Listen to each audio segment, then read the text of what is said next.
things, and this is a key area of focus for us, the non-bank lending industry. We either selling businesses or raising capital. We've done $2.5 billion of capital raising for alternative lenders in the last 3 years alone. It was fascinating and very enjoyable to put this panel together because it's comprised of, a lot of people you would know or would have worked with. I mean, this is a small community of friends here, but it's basically either funders or current or former clients, i.e. originators. So I hope you see the panel the way I do, which is 2 originators, 1 in the consumer space, 1 in small business. We got 3 debt funders. I hope I'm getting my numbers right. I'm supposed to be good at numbers. 1 from the US, a multi-billion-dollar credit. You may or may not like a James hedge fund. Then you've got a short-term lender in Randy. You've got a Lifeco on the panel, and then to kind of sum it all up and bring it all together, you got an equity provider in Rajiv from NovaCap. So why don't I start with the capital providers and not with the originators, and just ask the obvious big question that we increasingly ask ourselves: where are we in the cycle? Right. So this music's been playing well for a long time. We've all benefited from it and hope that it never changes. But these things come and go in cycles. And a good testament, a way to answer that question could be, are you looking to deploy more capital, about the same as last year or the year before? Or are you starting to see clouds on the horizon and starting to change your tune? So why don't we start with James? Thanks very much. And we're, a US-based fund. Kind of 95% of our business is focused on the US. So obviously, we're not macro investors, but we're certainly focused on the US. So I'll kind of focus a little bit on the US. We have about a portfolio of specialty finance assets close to $2 billion, somewhere around there. And that includes, that's either debt against portfolios of assets, consumers, commercials, small businesses, that type of thing. And within those portfolios, we're not really seeing any signs of macro stress. There's probably, on an underlying borrower basis, over 1 million borrowers within our portfolio. And there are pockets of underperformance, but generally that's kind of at the micro level, not the macro level. That's, this company kind of made some mistakes, probably went out on term, lent people too much money, something along those lines. We're kind of bottom up thinkers and investors, so we don't see much macro stress. To answer your question directly, we're looking to deploy, more capital, whether it's in the US or Canada or the UK. James also brought some draft term sheets. If there are originators in the room, I'd like to mark those just up. Come find me. I have lots of them. Why don't we get a Canadian Lifeco perspective? Rajan, do you want to talk to the same question? Sure. From where we are in the credit cycle, I guess, there has been like 5 rate hikes in the past 15 months or so. First one was in July. So, typical Bank of Canada model is that it takes 6 quarters before it kicks in. So we are still in the 5th quarter from the first rate hike. And not only that, from like car sales, if you use that as a barometer, they get impacted. Full impact of the rate hikes and such is not until 2 years from the rate hike. So we're still 8 months away, and there's already some softening of car sales and such that we have seen. So market is changing from a credit cycle standpoint from where we are. But to go with James's point, we keep an eye on the credit cycle, because if our portfolio is lopsided and is all in Alberta, and then there is a oil dip or Fort McMurray fire or things like those, then we get a bit of an impact. But we are structured, so we are a little bit oblivious to the credit cycle, I would say, or rather the other way to put it is, we structure for through the cycle deals. From our appetite and expectation of capital deployment standpoint, we are very much open for business. I would say in the last 6 weeks or so, there have been like 5 or 6 new conversations that have started, and I could see 3 or 4 of them in, leading to a close in the next 6 to 12 months. So very much in a growth mode. Our mandate is to grow our annual volume by 40 to 50% over the next, 2 or 3 years. So we are a Lifeco. We don't want to do deals that for the sake of deals. With all the growth mandate, our approach is spend the time and do the right deal so that we don't have to spend time doing deals right later. So hope that answers the questions. Randy, please be a contrarian if you want to go next. Actually, we're through the cycle as well, and what we're seeing maybe is a bit of a variant in that we're going to deploy more capital, but it's selective now. What we're seeing, all of my clients have acquired somebody or something in the last 2 years, and I would sort of add that what we're seeing is not so much growth in books at the moment, but growth in scale and consolidation. And underneath that, more of the volume that we're seeing tends to be a little bit structured now in that there's an acquisition or something coming along. And so in behind that, a little bit more bridging. We're doing some bridge equity here and there as people prepare their balance sheets for other things. And against that, I also agree with you. We're thinking that the impact is still coming, and we're calling for 2 more hikes. But then we think it's maybe tools down. At that stage, the overnight rate, I think, will be in a range where the central banks can rest. And so we see prime kind of edging up into the 4.5, kind of 5 range. So that'll have an effect on people in the room who are doing fintech against mortgages and things, but ours is more consumer and business lending. From an equity perspective, Rajiv, how are you thinking about where we are in the cycle? Because you gotta buy and then hopefully hold on to the stuff you buy. So the good thing is that all the debt guys are on side, because that's perfect for equity. Good start. Because we want more debt. But seriously though, we believe that the right business model is cycle resistant. It's not going to really matter how the business performs. Like it's not going to go really dip if we buy the right business model. And if it's resilient, it's going to carry through the cycle anyway. We continue to believe there's a lot of money sitting on the sidelines at this point. For sure, we plan to deploy. If anything, a recession or an impending recession is going to give an opportunity to actually expand. Our fund is expected to be a 15-year fund, so the whole period is going to be at least 12 to 14 years. Which means we have a lot of time to ride any cycle. So to buy at a cyclical low, we'll be lucky if we actually get that. I'd actually say go for it, like meaning have a bad cycle and we'd probably end up investing a lot more. So from an opportunistic equity holder perspective, that's exactly what we'd love and want. That's extremely well said. For anybody in the audience who may be thinking these folks agreed to get on the panel, so of course they came to say they're here to deploy capital, not the other way around. So why don't we put them to the test and ask the questions to the 2 originators on the panel, or people who actually went through a funding process in the recent past. So maybe we'll just start with Brian, if you want to talk to what your experience was, the market reception and all of that lovely stuff. Sure. So our business is generally we have very large liabilities, right? So we buy huge assets from banks at any point in time. A transaction can be for tens of millions, if not hundreds of millions of dollars. So generally, when we're trying to raise capital, there's a lot of interest for some of those large ticket items.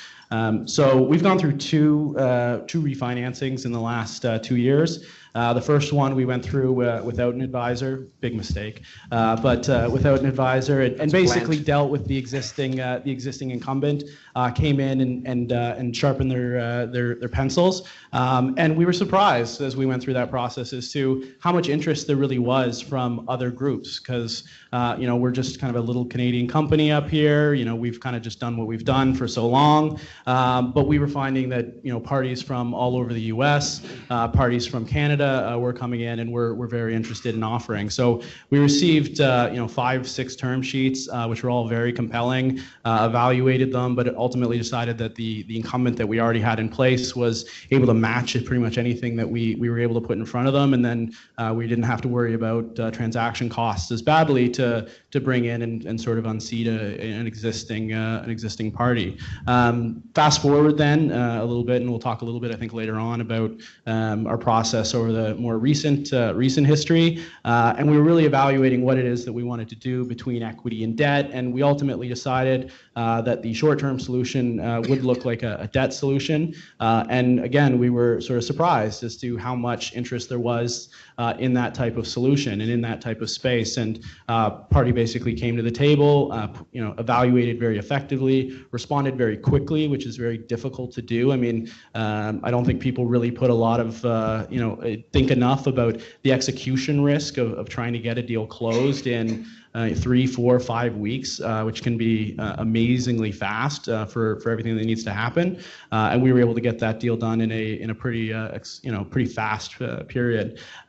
For us, what we found is there's sort of the original phase where we're getting evaluations and we have a lot of interest. But as it then gets on to the next phase of the due diligence, we have a relatively complicated business, just a whole hodgepodge of assets, performing assets, insolvency assets, distressed assets, judgment assets, and the sophisticated players are generally the ones that kind of pass through that process. Thank you. And Garen, from a small business point of view, you went through a funding process as well. Maybe if you want to talk to that. Yeah, so just a little bit of the differences in the businesses. Our average loan size is about $35,000, and we get repaid on a daily basis, a little bit every day. So it's a very, very different business. So I guess the journey started probably a year and a half before we actually raised the debt, where we went to a Canadian bank without an advisor, and 7 months later and tens of thousands of dollars, the due diligence did not work out, and as a result, we decided that we needed to get serious about it, hired an advisor, and basically ran a beauty contest. And I think the key thing was that, there's a lot of appetite out there for yield. And so when we went out, there was quite a few interested parties. We ended up with 8 serious term sheets.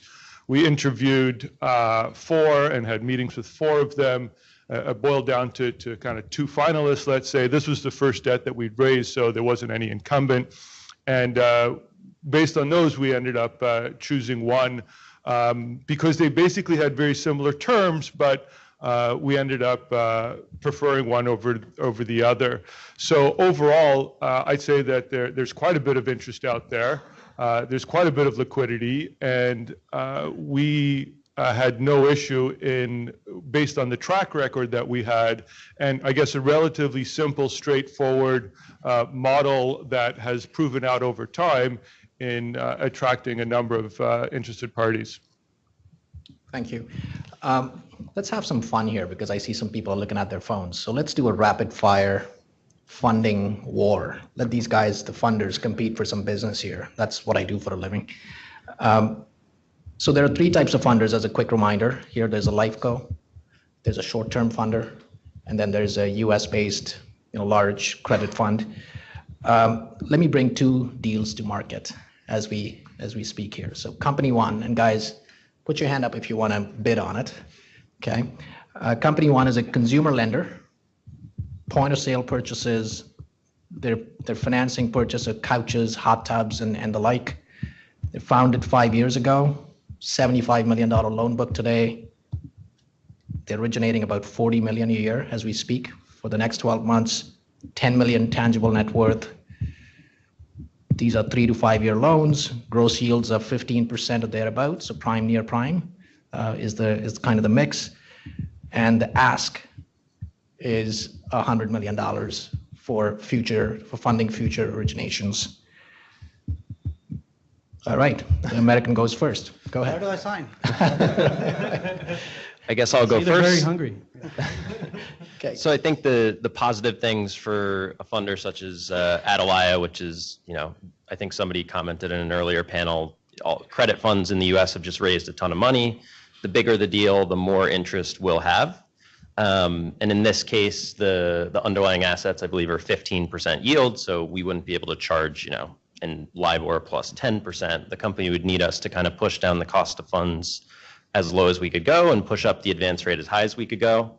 Luckily, the company kind of has 5 years of operating experience, which to us actually is a lot. We fund a lot of companies that have 0 years of operating experience. We've actually done some credit facilities for companies that they fund their first loan with our credit facility. So we kind of run the spectrum of, we deal with some public companies and some brand new companies.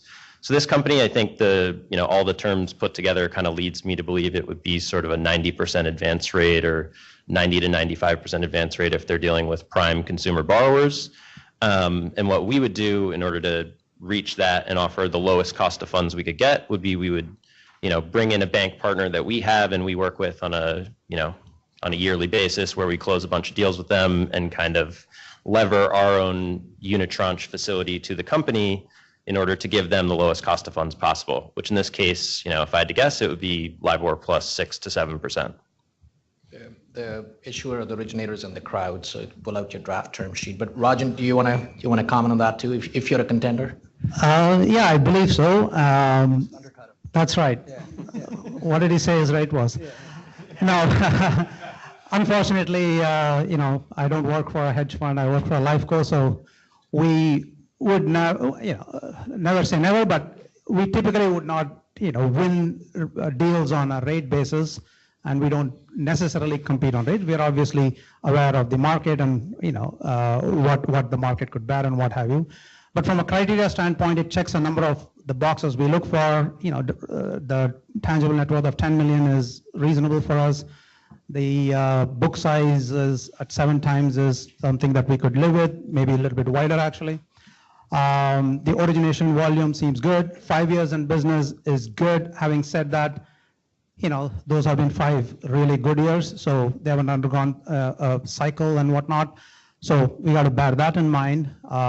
Some of the other key things we look for is what is the management experience and what have their prior experience been before this? Is it in the same space? Because, a lot of times we look for some, 5 years of company being in operation, but we also have done deals where management has done this in the past, sold the company, came out of non-compete, set up another box, and they're ready to go. And first thing that happens is call comes to us. Element is an example where when they started business, we funded them for a number of years with large volumes until they became really big and went into fleet and what have you. So, we do give credence to the management's prior experience depending on what it was. Our advance rates are typically good because we fund on a cash flow basis, so we present value the cash flow. But some of the things that come into consideration is what is the AM versus term on these contracts? Are they fully AMing over the 5-year, or is it 15-year AM with 5-year kind of a refi risk and whatnot? So we will have a structure that considers those. We may get close to 100 cents on the dollar sometimes on the advance rate. So from a rate standpoint, we price fixed rate. So we will take the average life of the deal, take the Government of Canada bonds, attach our spread, and I would say probably it may come, if we are satisfied with the other stuff on the due diligence front, 6 sub 6, I would say. Thank you. So I'm kind of making them compete for the business. So even on a. But having said that, yeah. We could do a deal where we take a senior piece and James takes a mezz piece. I don't want you guys to start working together, okay? Company 2, let's make it a bit more difficult than this one was. This was an easy deal. So company 2, slightly smaller, slightly more nascent. So it's a lender to small business, founded 2 to 3 years ago, 50 million loan book today, originating 25 million a year. Tangible net worth is lower at $5 or $6 million. Capital ask is 50 million, but the gross yield on the underlying assets is high, about 30%. Is anybody a taker? Randy, you've been quiet. Sure. This is kind of up our alley, but unfortunately, it won't be competing with Sun Life anytime soon. But we have funded clients in various stages of their growth, and in this one, assuming a couple of years in, a nice size book like the tangible net worth. But for us, it really comes down into 2 key things. One is management's experience and also how they operate. We spend quite a bit of time on that. We'll talk to that later in terms of our diligence and what we look for. And a second thing, though, for us that's key is I would call us a couple of chapter player. And my clients graduate from me to the gentleman in different ends of the panel here, in that if we do our job well, we will facilitate working capital, growth. There's times when we do bridge equity. And one of my clients that's kind of our poster for what we do, when we started out, their third round was in the cents per share. And when we finished between providing a warehouse, securitization vehicle to one of the other funders here, but also bridge equity, and then some letter financing through their acquisition process, they issued at dollars per share. And that's really kind of what we do, as opposed to being your permanent debt solution, if you will, or equity solution. So I don't think Rajan's a player on this one. So James, would you care for this one?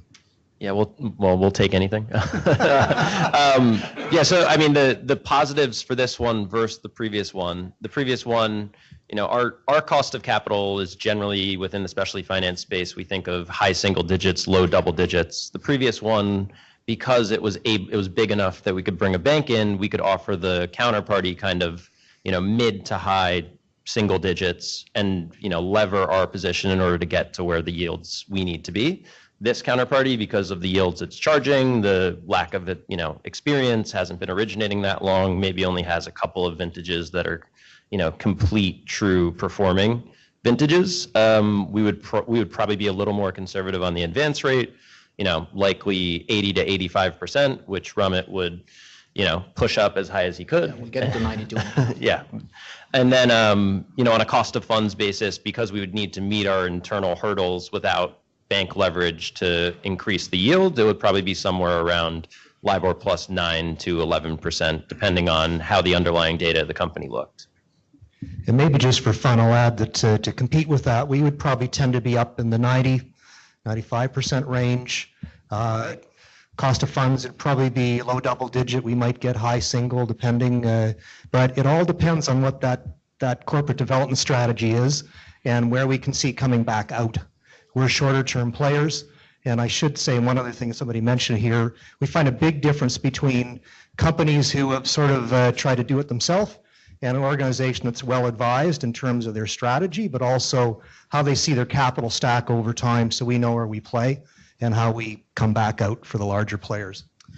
And yeah, the only thing I would add is, the equity is key, and what they do with the retained earnings over time, or how they grow the equity is key, because in this case there is limited experience overall in the market.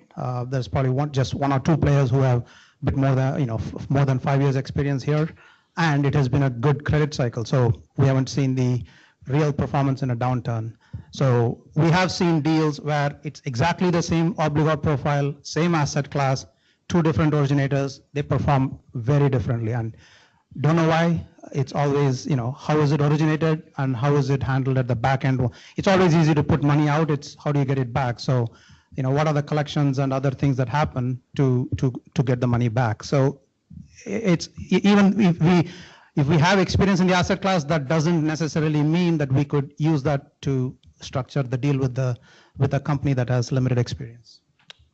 Thank you for that. So if anybody had any doubt that the market's flush with liquidity, there's a lot of capital out there, people are competing with each other, that wasn't made up, that just happened on the fly. Let me flip this on its head and ask the originators back to the borrowers here to these funds. Numbers and advance rates and pricing is all important. It's raw material for you. It's cost of goods sold if you want to think about it that way. But just talk, maybe Brian, if we can start with you on, you mentioned debt versus equity in your way of thinking. When we worked together, we also talked about institutional versus retail. Just talk to us on what's going through your mind when embarking on a financing or funding process. Yeah, I mean, this is a question that probably you could pull any entrepreneur in the audience up and put them into this chair and then ask, how do you make a decision between debt and equity? And you would get 50 different answers. But it's essentially the same thread throughout all of this, which is any entrepreneur is going to evaluate, what is it that's important to me? What is it that allows me to be able to sleep at night from an equity versus debt perspective? do I think my strategy is good? If I think my strategy is good, then I want to retain as much equity as I possibly can within the business and grow my value, grow my wealth within the business itself. If I'm a little worried, if I think there's risks within my strategy, which there invariably are, then maybe I want a little bit more equity cushion in order to kind of make myself comfortable. But those two things are also not totally transparent. So it's easier to look into the debt side of things and say, well, what do I think my debt costs would be? Debt markets are relatively efficient. You can get feedback very quickly on what it is that you think your debt will trade at. Equity is far more difficult. I mean, every entrepreneur thinks their business is worth 20 times earnings, and I think it's worth 25, but it's effectively a difficult decision to make. So when you're going through that process, I would just sort of encourage people to be realistic with their own expectations of what markets are going to generate. Understand the execution risks between them because they are tangibly different, but also just figure out what your roadmap looks like. I mean, you mentioned having a vision for the capital stack and kind of understanding where it is that the capital is going to grow to. Just because you're today sort of in a position where you need debt doesn't mean that you're going to have debt forever. You should have a view to equity. You should have a view to lowering your cost of funds and be long-term with the way that you think about it. So just because you can get the best value possible through player X doesn't mean that that's going to be the best play for you forever. So when we were going through the decision and kind of evaluating things, over the past 12 or 18 months, we basically just determined to say, look, the debt markets, the way they're at right now, are just a more attractive way for us to raise capital. There are areas in the middle, pref shares, convertible debt. I won't get into kind of the details of those, but those are a way to sort of bridge the kind of the piece in the middle. But it's ultimately a very personal decision, but one that you need to understand your strategy to be able to do. Right. So talking about personal and not so quantitative decision-making factors, Garen, you said something interesting that you had 8 proposals on the table when we worked with you. I think 2 of them we got all the way, and then you made a decision, which was an interesting juncture. Do you want to talk to how that Sure. came about, how you picked the leading horse? Sure. Well, I guess, a couple of lessons that we learned before we made that decision was, first of all, stick to your core competency. If my core competency is providing merchant advances and not raising debt, you need some real assistance in raising that debt. And so when we started the first time to do this by ourselves, that was just a bad decision. The other thing that we learned through the process was that try to get all of the business decisions and all of the fundamentals associated with the facility absolutely bedded down before getting the lawyers involved in a big way.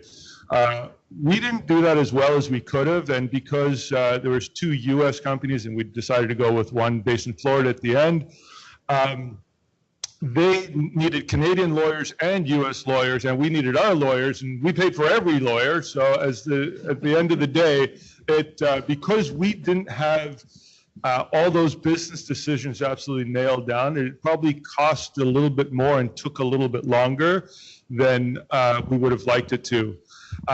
In terms of making the final decision, there was really 2 factors. One was that we're relatively small. I mean, I guess most Canadians are relatively small in relation to a number of the U.S. players. And as a result, we felt a little bit more comfortable and could relate to the folks in Florida because they were smaller, they were more like us, they were more nimble. So that was important. The other important factor was, as I was mentioning before, we collect money on a daily basis. And in order for us to really have a great return on investment, we redeploy that capital on a daily basis also. And so the other company who was not successful was only going to do a reconciliation at the end of the month. And so we wouldn't be able to touch that capital until the end of the month. So really there was 2 factors. One ended up being economic in that we were able to control our own bank account and be able to redeploy the capital, which increased the IRR. And the second was that we just felt kind of a better relationship, and they were more like us, so that when we would trip over covenants, and we knew that with the U.S., because it seems in the U.S. the the legal framework is more borrower friendly. So there's a bunch of covenants in there that we just want to make sure that we don't trip over. And so we did a whole bunch of research ourselves to see which company was more flexible to align with our long-term needs and our growth strategy. Because while there's the actual loan agreement and everything that you sign off on, you also want to make sure that if stuff does happen that is unforeseen, that you have a partner and that you can work closely with. So just to put context around those comments, so he said you went with the smaller one, and chemistry is super important, but you were choosing between a $50 billion fund versus a couple $2 billion fund, right? So we're still talking big in the Canadian context, but $2 billion feels a lot more Canadian than the $50 billion one. So that was a determining factor.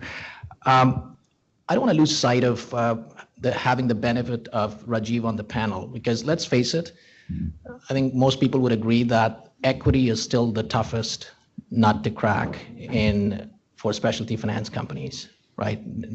Arranging debt is easier. Equity raising becomes a lot easier after you get to a certain size, right? And I just lived through that over the last couple of weeks at a conference we host in Dallas every year. We took 6 companies out there, specialty finance Canadian companies, and each of them had quality 15, 16 meetings each with private equity groups who were super interested. But we're talking about a different scale at that time. What I want to put Rajiv on the spot and ask about is, how do you assess an investment opportunity, and what makes the cut and what doesn't? So, as I said, one thing we are looking for is a long-term performance track record. We're not funding venture cap generally in the fund, this new fund, or generally at NovaCap. That's not something we funded. We look for at least 5 to 7 million of EBITDA in the business, or the business is at a precipice where it's basically going to vault post an acquisition, so that the company is going to start making that kind of returns. Sorry. So that's one of the key criteria. Now, the business model specifically has to be resilient enough to go through cycles, as I said before. And a lot of the companies that I've spoken to or we see, they haven't really back tested the data, because as everybody said, we've been in a bull cycle for the past 10, 12 years, and which is one of the longest sort of credit bull cycles we've seen for a while. And the reality is, over the next 2 years, more than likely we won't be in that cycle. Now, the data for a lot of these companies, what we need to do is back test through probably a couple of recessions to see how the book would behave in those recessionary periods. So that's the kind of analysis that we'll start looking at to see if this is a resilient enough book. Again, the business has to have, on the lender, I guess in this particular case, has to have some secret sauce, be it their underwriting process, be it a cost advantage. Maybe they're using AI to judge the credits, like technology basically to judge certain credits, the criteria that you're using, or it's basically the captive distribution network that they have in originating, such that the origination is always going to be the bedrock of the growth strategy going forward. So there has to be something that is going to be so powerful that we can actually take forward and see ourselves in the credit or in the company for the next 10 to 12 years. Generally speaking, we invest, I would say, around 25 to 100 million of equity size checks, but we have a very good relationship with our LPs, and in many cases, we'll do co-investments with them. So we're currently actually looking at a particular opportunity, which is over $400 million equity check. So we're more than happy to look at that, because we have the kind of relationship with the LPs. And it's not just from an equity co-investment perspective. We bring those relationships to start getting the debt. So with a lot of these debt providers, as an example, Sun Life is actually one of our LPs. So we'd actually go to the LPs and use the fact that we are an equity investor to bring the cost of debt down. So there is, in fact, I can tell you a lot of the banks, when they deal with us, they know that we're going to ask for a NovaCap special rate, which is probably going to be way worse than they would have lent on a direct basis, notwithstanding Deloitte being in the room trying to negotiate for the client. So as an equity investor, volume discount. yeah. So we generally try to be a little bit more aggressive in those situations, and we can actually bring forward. So because we obviously need to make money. Our IRR objectives is a minimum of around 15%, but generally go between 15 and 20% the way we model it. We don't necessarily use a high amount of leverage in the way we look at companies. In this credit cycle environment, the max we'd be looking at from an equity perspective is maybe between 2.5 times EBITDA. So we're not looking to over-lever the opportunity more than what the business itself is going to bear, specifically if a downturn comes. So we want it to be resilient enough. Generally speaking, we're very technology heavy in our approach. For the first 2 years we invest, EBITDA goes down because we actually over-invest on the technology front to ensure that the runway is there over the next 10 years to actually realize the excess returns that we hope the technology investor is going to generate. So thank you. I want to make sure we're able to take a couple of questions from the audience. So Brian, one last question. You be the last one on the panel to speak to it. Your company has seen or lived through some very interesting equity opportunities at the receiving end by way of solicited, unsolicited interest from big institutions to small financial investors. Just talk to us, and you've done some of those deals and said no to some. How do you go about thinking about finding maybe the right partner, the right deal, the right terms? Well, I usually have a drink first, and then I try and figure out what I want to do next.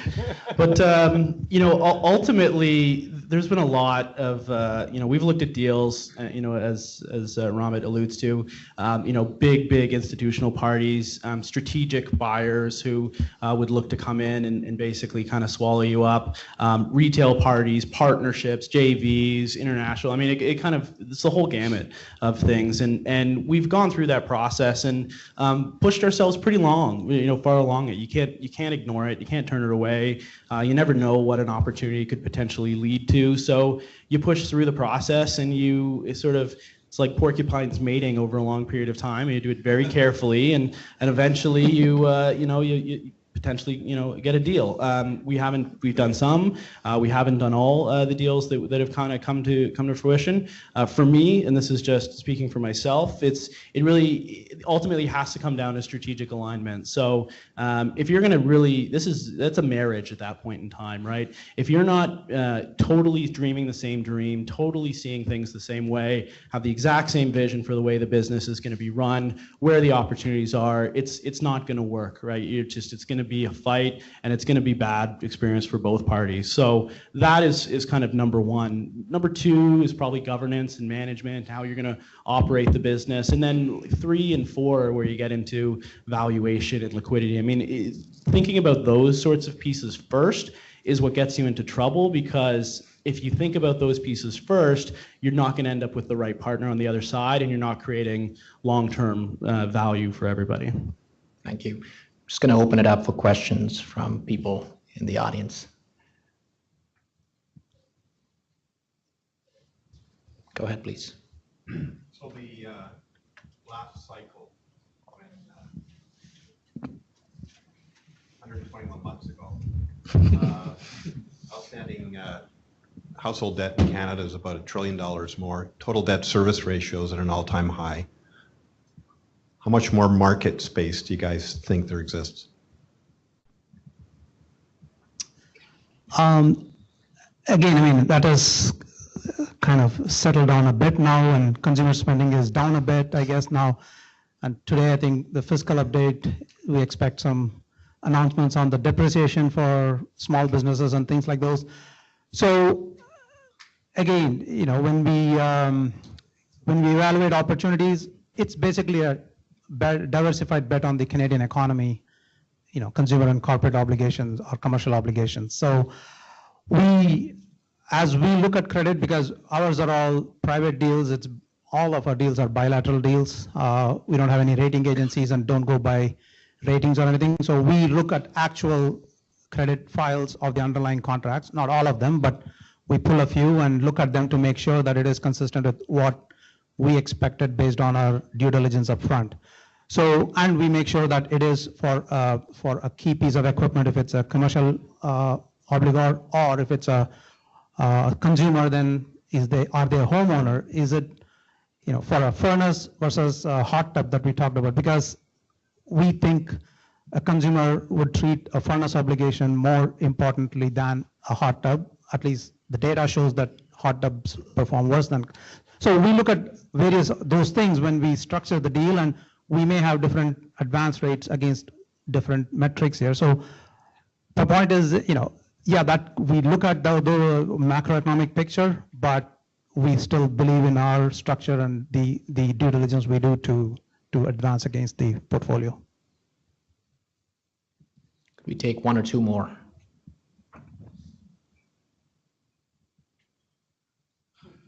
Okay, I'll go. All right, David. Back to you, Rajan. So the NPV model kind of leaves you a little bit susceptible to prepayments. And so if you're advancing all that cash to the originator, and if your prepayment sort of assessment, based on previous vintages, if that turns out to be incorrect, and all of a sudden we get into accelerated prepayments, and there's a good example of that, of what happened in the last 24 months. So how do you kind of think about that in terms of projections? And then is there something that you think about as a hedge to that as well? So when we, so our model is a cash flow NPV based model where we discount cash flows. But if it's in the example 30% yield portfolio and we fund at 6%, we are not going to NPV the remaining and advance 120 cents on the dollar. We will address it in the structure. We will keep our eye on the cap cost or the loan balance at the back. We may not discount the entire 60 months. We may only discount the 50 months, or we may not discount 100 cents every payment. We may discount only 90 cents every. So there's a variety of structures we come up with to make sure that we don't over advance. We end up advancing close to 100. In some instances, especially in the commercial space of, kind of A/B plus portfolios, where prepayments are typically less of an issue simply because they got to pay a penalty and whatnot.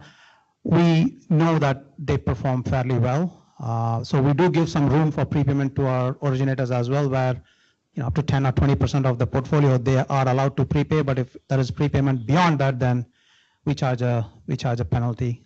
So we address it in the structure, certainly look at historical performance, but consumer portfolio is a prime example where that's a big issue that we try and address in the structure.